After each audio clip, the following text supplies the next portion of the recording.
अस्सलाम वालेकुम फ्रेंड्स। कल की क्लास में हम ये देखे थे कि रुखसार के कलियों में मरकज़ा का मुशाहदा, यहाँ तक हम पढ़ चुके थे। आज हम ये जानेंगे कि कलिये कितने अक़साम के होते हैं। ठीक है, आमतौर पर कलिये क्या होते हैं, 2 अक़साम के होते हैं। कितने अक़साम के होते हैं, 2 अक़साम के होते हैं।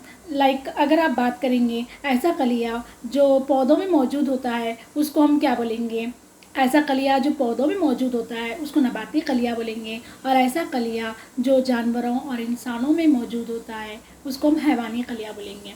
ठीक है, अब सवाल ये होता है क्या नबाती कलिया और हैवानी कलिया क्या दोनों सिमिलर होते हैं, क्या दोनों एक जैसे होते हैं? क्या नहीं, थोड़ा बहुत डिफरेंस होता है उनमें, लेकिन ऑलमोस्ट तो सिमिलर ही होते हैं। ठीक है, सबसे बड़ा डिफरेंस ये है कि मान लीजिए ये आपका नबाती खलिया है।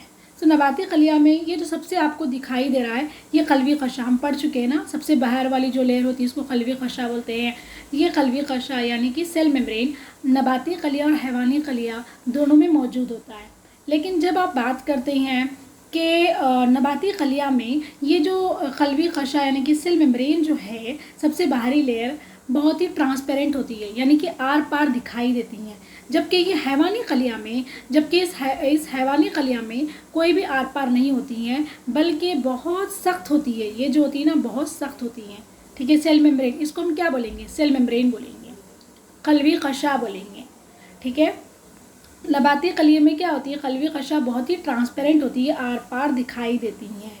और नबाती कलिये में कलवी क़शा के बाहर एक और लेयर होती है, एक और परत होती है, उसको हम बोलेंगे सेल वॉल बोलेंगे। जबकि एनिमल सेल या हैवानी कलिया में कोई भी सेल वॉल नहीं होती है। ठीक है, और एक डिफरेंस ये है कि ये नबाती कलिया है ना, यानी कि प्लांट सेल है। ठीक है, इस प्लांट सेल में क्या होता है, मरकज़ा जो होता है ना, यानी कि न्यूक्लियस जो होता है एकदम कोने में जाके बैठ जाता है ये। ठीक है, जबकि एनिमल सेल में या हैवानी कलिया में जो मरकज़ा होता है एकदम बीच में होता है। ये बहुत बड़ा डिफरेंस है। सबसे बड़ा डिफरेंस तो ये है कि नबाती कलिया में कलवी दीवार होती हैं, ये जो हमारा था कलवी दीवार था, जबकि हैवानी कलिया में कोई भी कलवी दीवार नहीं होती हैं। और दूसरा डिफरेंस ये है कि जो मरकज़ा होता है पेरीफेरी रीजन में कहाँ पर होता है, किस में, नबाती कलिया में होता है, जबकि हैवानी कलिया में सेंटर में होता है। ठीक है, और क्या होता है दोनों में भी क्या होता है, जहाँ जहाँ मरकज़ा रहेगा वहाँ वहाँ एक और परत घेरेगी मरकज़ा को। ठीक है, इसमें भी डबल लेयर, इसमें भी डबल लेयर होगा। ठीक है, और ये जो बीच वाला जो पोर्शन होता है ना, कलिये के बीच में जो दिखाई दे रहा है आपको, ये कलवी माया यानी कि लिक्विड, यही तो है जो सेल को ज़िंदा रहने देता है ना। ये वाला जो बीच में दिखाई दे रहा है आपको, ये क्या है, कलवी माया। और इस कलवी माया के अंदर आपको क्या दिखाई देगा, एंडोप्लाज्मिक रेटिकुलम होगा, और उसके बाद में यहाँ पे गोल्गी बॉडी होगा, माइटोकॉन्ड्रिया होगा, इसमें भी होगा, इसमें भी होगा, दोनों में होंगे। सभी के सभी ऑर्गेनेली दोनों में सेम होते हैं। ठीक है, तो यहाँ पर ये बड़ा डिफरेंस था। सबसे बड़ा डिफरेंस यही था कि नबाती कलिया में कलवी दीवार होती हैं, जबकि हैवानी कलिया में कोई भी कलवी दीवार नहीं होती हैं। और दूसरा डिफरेंस ये था कि नबाती कलिया में मरकज़ा जो होता है पेरीफेरी रीजन में चला जाता है, और हैवानी कलिया में मरकज़ा मरकज़ में होता है। ये डिफरेंस। ठीक है, आप फिर हम इससे रिलेटेड क्वेश्चंस देखेंगे। अब देखिए आप, खलियों के अंदर कौन सी साख्तों का मुशाहदा किया। सबसे बड़ी बात, खलिये के अंदर ये था हमारा रुखसार का खलिया। एग्जाम्पल यहाँ पर यही तो, ये फिगर जो दिखाया रुखसार का खलिया है। ठीक है, रुखसार का खलिया है।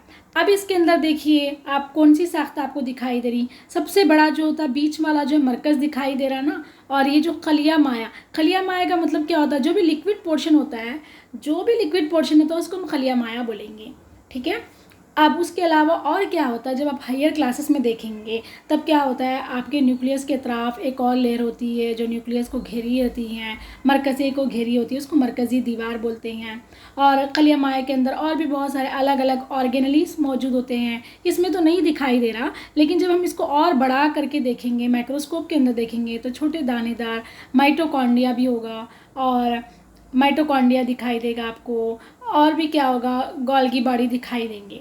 ये साख्तों कलियों के अंदर कौन सी साख्तों का मुशाहदा किया। तो सबसे पहले हम लिखेंगे मरकज़ा लिखेंगे और माइटोकॉन्ड्रिया भी लिखेंगे और क्या होगा आपका गोल्गी बॉडी ER वगैरह लिखेंगे। ठीक है, अब देखिए दूसरा क्वेश्चन देखिए आप, क्या आपने इन कलियों में नन्ही गहरी रंग की शय को मुशाहदा किया है, शय का मुशाहदा किया। हाँ, नन्ही गहरी रंग कौन सा है, ये मरकज़ा ही तो है ना, गहरा रंग। एक तरफ क्या हो गया, पूरा सा एक तरफ आकर गहरा रंग बना दिया, उसको हम बोलेंगे हाँ वो मरकज़ा है। क्या वो दोनों खलियों में खलिए के मरकज़ में हैं। अभी हम आपको बताए थे दोनों खलियों से क्या मुराद है, एक नबाती खलिया और दूसरा क्या होगा, एक हैवानी खलिया। क्या दोनों खलियों में मरकज़ में है क्या, नहीं। अच्छा, मरकज़ में कौन से खलिए के मरकज़ में है मरकज़ा, वेरी गुड, हैवानी खलिया के मरकज़ में, ये हैवानी खलिया है उसके मरकज़ में क्या है, मरकज़ा है, जबकि नबाती खलिया के मरकज़ में नहीं है। ये नबाती खलिया है और इसके मरकज़ में नहीं है बल्कि क्या है, पेरी रीजन में है मरकज़ा। ठीक है, ये क्वेश्चन था। अब देखिए प्याज और रुखसार के खलियों में की बैरूनी, प्याज और रुखसार के खलियों की बैरूनी परत के दरमियान क्या फ़र्क है। अब देखिए प्याज से क्या मुराद है, कौन सा खलिया, नबाती खलिया। प्याज क्या है, प्लांट है ना, सो ये प्याज समझ लीजिए। ठीक है, ये देखिए ये प्याज का खलिया है और एक है आपका ये एक रुखसार का खलिया, मतलब एनिमल सेल है। और इन दोनों की खलियों की बैरूनी परत में क्या फ़र्क है, बैरूनी परत में यही फ़र्क है कि जो आपका प्याज का खलियाने के जो प्लांट सेल है आपका, ये आपका प्लांट सेल है, तो ये एक शिफाफ होती है, अभी हम आपको बताए थे ट्रांसपेरेंट रहता है। तो इसके तरफ एक और लेयर होती है, उसको हम क्या बोलते हैं, खलवी परत बोलते हैं, जबकि एनिमल सेल में कोई भी खलवी परत नहीं पाई जाती है। ये बेसिक फ़र्क है। ठीक है, अब आइए आप और आइए, ये पूरा वही है कि आपके रुखसार की बैरूनी परत खलवी झिल्ली, यही मैं जो आपको समझाई यही पूरा लिखा हुआ है। ठीक है, साइटोप्लाज्म होता है और सेल ऑर्गेनली का क्या मतलब होता है कि खलवी माया जो हम देखे थे, खलिया है, खलिया के अंदर जो भी लिक्विड वाला जो पोर्शन होता है, लिक्विड जो भी पोर्शन होता है, उसके अंदर क्या होता है, छोटे और दानेदार क्या होते हैं, अलग अलग कंपोनेंट होते हैं, उसको हम क्या बोलेंगे, सेल ऑर्गेनली बोलेंगे। इसका एग्जाम्पल क्या होगा आपको, माइटोकॉन्ड्रिया इसका एग्जाम्पल है, क्लोरोप्लास्ट होगा, माइटोकॉन्ड्रिया होगा, ER वगैरह क्या है, ये खलवी माया के अंदर है, ये सब क्या है, सेल ऑर्गेनली है। ठीक है, ओके, अब आइए आप, अब हम देखेंगे यहाँ पर एक है, जब आप 9th क्लास में चले जाएंगे, ये तो 8th क्लास का है ना, जब आप 9th क्लास की टेक्स्ट बुक पढ़ेंगे तब आपको ये समझ में आएगा कि खलिया को हम क्यों बोलते हैं, कि जिंदा जिस्म की बुनियादी इकाई क्यों बोलते हैं। जैसे कि हम फर्स्ट क्लास में आपको बता चुके हैं कि खलिया जो है एक बेस है, मतलब कोई भी जानदार अजिसाम बन रहा है तो सबसे पहले अगर खलिया है तभी वो अजिसाम जिंदा अजिसाम बनेगा।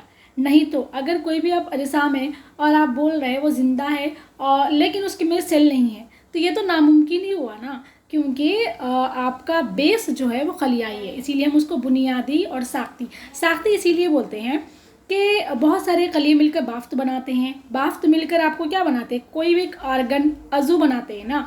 तो जब आपका खलिया ही नहीं रहेगा तो क्या कोई साख्त बनेगी, नहीं बनेगी। ठीक है, और फेलियाती का क्या मतलब है कि खलिया क्या करता है, फंक्शन बहुत ही इंपॉर्टेंट रोल प्ले करता है। ठीक है, तो यही बोल रहा है। अब उसके बाद में अब हम देखेंगे खलिए में तनु, यानी कि खलिए डिफरेंट टाइप्स के होते हैं। ठीक है, और अगर हम बात करेंगे पुराने सबसे पहले जो भी ऑर्गेनिज्म दुनिया में आए थे उनके खलिए कैसे थे, उनके पास सिर्फ एक ही खलिया था और ये एक ही खलिया पूरा का पूरा फंक्शन प्ले कर रहा था।